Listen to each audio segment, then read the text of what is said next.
ഈശോമിശിഹായ്ക്ക് സ്തുതി. എല്ലാവർക്കും നമസ്കാരം, ഗുഡ് മോർണിംഗ്. എല്ലാവർക്കും അനുഗ്രഹിക്കപ്പെട്ട നല്ലൊരു ദിവസം നേരുന്നു. ഇപ്രാവശ്യം ആത്മീയതയെപ്പറ്റി പറയാം. ആത്മീയത എന്നാൽ അപരനെ അറിയുക എന്നതാണ്. അപരൻ്റെ സുഖവും ദുഃഖവും സ്വന്തം സുഖവും ദുഃഖവുമായി തോന്നുക എന്നതാണ്. അങ്ങനെ നോക്കിയാൽ എല്ലാ വിഭാഗം ജനങ്ങളിലും ആത്മീയത കാണും. എല്ലാവർക്കും സ്വന്തമായി ആരെങ്കിലുമൊക്കെ കാണും. മനുഷ്യന് ദേഹം ദേഹി ആത്മാവുണ്ടോ? എന്നാൽ പക്ഷിമൃഗാദികൾക്ക്, സസ്യങ്ങൾക്ക്, മറ്റു ജീവനുള്ളതും ഇല്ലാത്തതുമായ സകലതിനും ദേഹം ദേഹി മാത്രം. നക്ഷത്രങ്ങൾ, ഗ്രഹങ്ങൾ, ഉപഗ്രഹങ്ങൾ എല്ലാം ഉൾപ്പെടും അതിൽ. അവയെല്ലാം റോബോട്ട് പോലെ ചലിക്കുന്നു, കറങ്ങുന്നു, വളരുന്നു, ജീവിക്കുന്നു, സൂപ്പർ പ്രോഗ്രാമറായ ദൈവം ചെയ്ത പ്രോഗ്രാം അനുസരിച്ച്. ഉദാഹരണത്തിന് പക്ഷിമൃഗാദികൾ ഒരേ ജീവിത രീതിയിൽ കൂടുകളിൽ, ഗുഹകളിൽ താമസിക്കുന്നു. ഒരു മാറ്റവുമില്ല. പണ്ടും അങ്ങനെ, ഇപ്പോഴും അങ്ങനെ. എന്നാൽ വിശേഷബുദ്ധി, സിക്സ് സെൻസ്, ആത്മാവുള്ള മനുഷ്യൻ ഗുഹയിൽ നിന്ന് പുറത്തു വന്ന് സകല ഇൻവെൻഷൻസും ഡിസ്കവറീസ് നടത്തി ചന്ദ്രനിലെത്തി ചൊവ്വയിൽ പോകാമോ എന്ന് നോക്കുന്നു, വിശേഷബുദ്ധി ഉപയോഗിച്ചു. ദൈവം ആത്മാവാണ്, രൂപമില്ല. സ്നേഹമാണ് രൂപം. തൃത്വ സ്വഭാവമുണ്ടോ? പിതാവ്, പുത്രൻ, പരിശുദ്ധാത്മാവ്. പുത്രൻ ഈശോ. രൂപമില്ലാത്ത ദൈവം രൂപമെടുത്തു, ഈശോ. നാം ആത്മഗതം ചെയ്യും ചിലപ്പോൾ. ഈശോ പിതാവിനോട് സംസാരിക്കുന്നു. നാം നമ്മുടെ ശക്തി, ഊർജ്ജം വഴി പ്രവർത്തിക്കുന്നു. ദൈവം തൻ്റെ ആത്മാവ്, പരിശുദ്ധാത്മാവ് വഴി പ്രവർത്തിക്കുന്നു. ഇന്ത്യൻ വിശ്വാസമനുസരിച്ച് ആദിയിലുണ്ടായിരുന്ന ഓം എന്ന ശബ്ദത്തിൽ നിന്ന്, വചനത്തിൽ നിന്ന് സകലതുമുള്ളവായി. ബൈബിൾ യോഹന്നാന്റെ സുവിശേഷം 1-ാം അധ്യായം പറയുന്നു, ഇതുതന്നെ പറയുന്നു. ആദിയിലുണ്ടായിരുന്ന വചനത്തിൽ നിന്ന്, ശബ്ദത്തിൽ നിന്ന് സകലതും ഉള്ളവായി. വചനം രൂപമായി ഈശോ.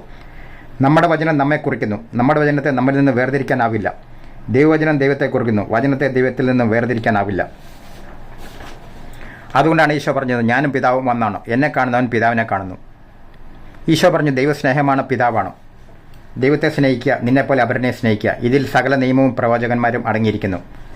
സ്നേഹത്തിൻ്റെ അഭാവം, സ്നേഹത്തിൻ്റെ ഇല്ലായ്മയാണോ? ദൈവത്തോടും മറ്റുള്ളവരോടും പ്രകൃതിയോടും ഉള്ളതാണ് പാപം. അത് വിചാരത്താലാകാം, വാക്കാലാകാം, പ്രവൃത്തിയാലാകാം. വെളിച്ചത്തിൻ്റെ അഭാവമാണ് ഇരുട്ടം. ഒരു വസ്തുവായി നിലനിൽക്കണമെങ്കിൽ ചില നിയമങ്ങൾ പാലിക്കണം. ഉള്ളിലേക്ക്, ന്യൂക്ലിയസിലേക്ക് ആകർഷണം വേണം. ആകർഷണ നിയമം ലംഘിച്ചാൽ ക്രോമസോം നമ്പർ മാറും, വസ്തുവിൻ്റെ സ്വഭാവം മാറും, വസ്തു വേറെ വസ്തുവാകും, അല്ലെങ്കിൽ നശിക്കും. ആകർഷണം ആത്മീയത ഭാഷയിൽ പറഞ്ഞാൽ സ്നേഹമാണ്. സ്നേഹനിയമം, ദൈവത്തോടും അവരനോടുമുള്ള സ്നേഹനിയമം ദൈവം നമ്മുടെ ഉള്ളിൽ ആലേഖനം ചെയ്തിട്ടുണ്ട്. അത് ലംഘിക്കുന്നതാണ് പാപം. ട്രാഫിക് നിയമം പാലിച്ചാൽ നല്ലത്. അതുപോലെ സ്നേഹനിയമവും പാലിക്കണം. മക്കൾ സ്വതന്ത്രരാണ്. നാം മക്കളെ കെട്ടിയിട്ട് വളർത്തില്ല. എന്നാൽ മൃഗങ്ങളെ നിയന്ത്രിക്കും. പക്ഷികളെ കൂട്ടിൽ വളർത്തിയാൽ ഊർജ്ജം കാണില്ല. എന്നാൽ സ്വതന്ത്രരായാൽ നന്നായി വളരും, വികസിക്കും. ദൈവമക്കൾ എന്ന സ്വാതന്ത്ര്യം നാം ദുരുപയോഗിക്കുന്നതാണ് പാപം.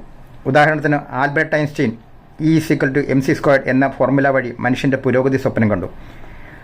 എന്നാൽ വേറൊരു മനുഷ്യൻ തിന്മ കണ്ടു, അവൻ അനുഭവമുണ്ടാക്കി.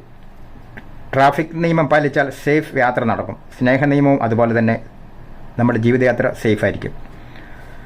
നമുക്ക് ചില സ്വഭാവങ്ങൾ, രോഗങ്ങൾ പാരമ്പര്യമായിട്ട് കിട്ടും. പാപസ്വഭാവവും അതുപോലെ തന്നെ. പിന്നെ മനഃപൂർവ്വം ചെയ്യുന്ന തെറ്റുകളുമുണ്ട്. നമുക്ക് പുറകോട്ട് സഞ്ചരിക്കാൻ ആവില്ല. എന്നാൽ സമയകാലങ്ങൾക്ക് അതീതനായ ദൈവത്തിന് എല്ലാം സാധിക്കും. നമുക്കും നമ്മുടെ ശരീരം സോപ്പ് വഴി ശുചിയാക്കാൻ സാധിക്കും. എന്നാൽ മനസ്സിനെ ശുചിയാക്കാൻ ദൈവാത്മാവിനോ പരിശുദ്ധാത്മാവിനോ മാത്രമേ സാധിക്കുകയുള്ളൂ. നെല്ലും പതിരും കാറ്റിനാൽ വേർതിരിക്കുന്ന പോലെ, അഗ്നിയാൽ സ്വർണം വിശുദ്ധീകരിക്കുന്ന പോലെ, പരിശുദ്ധാത്മാവാകുന്ന ജലത്തിനോ അഗ്നിക്ക്, കാറ്റിനോ ആത്മശുദ്ധീകരണം സാധിക്കും. ക്രിസ്ത്യൻ വിശ്വാസമനുസരിച്ച് പാപമോചനം, ആത്മശുദ്ധീകരണം സൗജന്യമാണ്. നമുക്ക് കടം വീട്ടാൻ സാധിക്കില്ലെങ്കിൽ യോഗ്യതയുള്ളയാൾ കടം വീട്ടിയാൽ നാം സ്വതന്ത്രരാകും. ബൈബിൾ പറയുന്നു, ഈശോയുടെ കുരിശിലെ ബലി മനുഷ്യപാപപരിഹാരത്തിനുള്ള കടം വീട്ടലാണ്. ആരെങ്കിലും ഈശോയെ വ്യക്തിപരമായി രക്ഷകനായി സ്വീകരിച്ചോ കുരിശിലെ ബലിയിൽ വിശ്വസിച്ചാൽ അവന് പാപമോചനം കിട്ടും. പുതിയ സൃഷ്ടിയാകും. രണ്ടാം ജനനം, ആത്മാവിലുള്ള ജനനം പ്രാപിക്കും. പഴയ വസ്ത്രം മാറി പുതിയത് ധരിക്കുന്ന പോലെ. ഇത് തുടർ പ്രക്രിയയാണ്. നാം ദിവസവും കുളിച്ച് ദേഹശുദ്ധി വരുത്തുന്നു. അതുപോലെ സ്നേഹനിയമം പാലിച്ച് ജീവിക്കണം. ദിവസവും ആത്മശുദ്ധി വരുത്തി ജീവിക്കണം. ബൈബിൾ പറയുന്നു, ശാന്തമാവുക, ഞാൻ ദൈവമാണെന്ന് അറിയുക. നമുക്ക് കലക്കവെള്ളത്തിൽ ആകാശം ക്ലിയറായി കാണാൻ പറ്റില്ല. വെള്ളം ക്ലിയറായി കഴിയുമ്പോൾ ആകാശം ക്ലിയറായി കാണാൻ പറ്റും. മനസ്സ് ശാന്തമാകുമ്പോൾ ദൈവദർശനം, ദൈവാനുഭവം ഉണ്ടാകും. പലർക്കും പലതരത്തിലുള്ള അനുഭവങ്ങളാണ് വരുന്നത്. നമുക്ക് നമ്മളും മറ്റുള്ളവരും ദൈവത്തെ ദർശിക്കാൻ സാധിക്കും.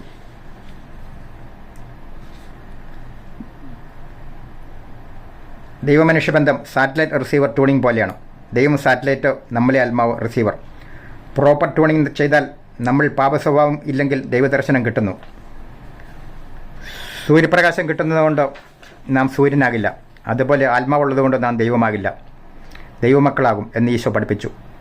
മത്തായിയുടെ സുവിശേഷം 25-ാം അധ്യായം പറയുന്നു, മറ്റുള്ളവരെ സഹായിക്കുമ്പോൾ, തടവിൽ സന്ദർശിക്കുമ്പോൾ, വിശക്കുന്നവർക്ക് ഭക്ഷണം കൊടുക്കുമ്പോൾ, പരദേശിയെ സ്വീകരിക്കുമ്പോൾ, വസ്ത്രമില്ലാത്തതിന് വസ്ത്രം കൊടുക്കുമ്പോൾ ഈശോയാണ് സഹായിക്കുന്നത്. അതുകൊണ്ടാണ് മദർ തെരേസ പറഞ്ഞത്, കുഷ്ഠരോഗി ഉമ്മ വെക്കുമ്പോൾ ഈശോയാണ് ഉമ്മ വെക്കുന്നതെന്ന്. മിക്ക വികസിത രാജ്യങ്ങളിലും സാധാരണക്കാർ മുതൽ വൻ വ്യവസായികൾ വരെ വരുമാനത്തിൽ ഏകദേശം 10% സാമൂഹ്യ പ്രവർത്തനങ്ങൾക്ക് കൊടുക്കാറുണ്ട്. ചിലർ പാവപ്പെട്ട വിദ്യാർത്ഥികളെ സ്പോൺസർ ചെയ്യും, ചിലർ അനാഥരെ സഹായിക്കും, ചിലർ കടകളിൽ ചാരിറ്റി സാധനങ്ങൾ വയ്ക്കാൻ ചില കടകളിൽ സ്പേസ് കാണും. ആളുകൾ ഫ്രീ ആയിട്ട് സാധനങ്ങൾ അവിടെ വയ്ക്കും. ആവശ്യമുള്ളവർ ഫ്രീ ആയിട്ട് എടുത്തുകൊണ്ട് പോകും. ചില ഹോട്ടലുകളിൽ ആളുകൾ പൈസ കൊടുക്കും പാവപ്പെട്ടവർക്ക് ഫുഡ് കൊടുക്കാൻ. ആവശ്യമുള്ളവർ വന്ന് ചോദിച്ചോ, അങ്ങനെ ഫണ്ട് കിട്ടിയിട്ടുണ്ടെങ്കിൽ ആ ഹോട്ടലുകളിൽ ഫ്രീ ആയിട്ട് ഭക്ഷണം കഴിക്കാം ആവശ്യക്കാർക്ക്. നാട്ടിൽ ടാറ്റ വൻതോതിൽ ചാരിറ്റി ചെയ്തിരുന്നു. ചുരുക്കം ചില വ്യവസായികളും ബിസിനസ്സുകാരും ചെയ്യാറുണ്ട്. എന്നാൽ വ്യാപകമായി എല്ലാ വിഭാഗം ജനങ്ങളും ചെയ്യാറില്ല. നാട്ടിൽ വ്യാപകമായി എല്ലാ വിഭാഗം ജനങ്ങളും ഇങ്ങനെ ചെയ്തിരുന്നെങ്കിൽ നാട്ടിൽ വൻ മാറ്റങ്ങൾ വരുമായിരുന്നു.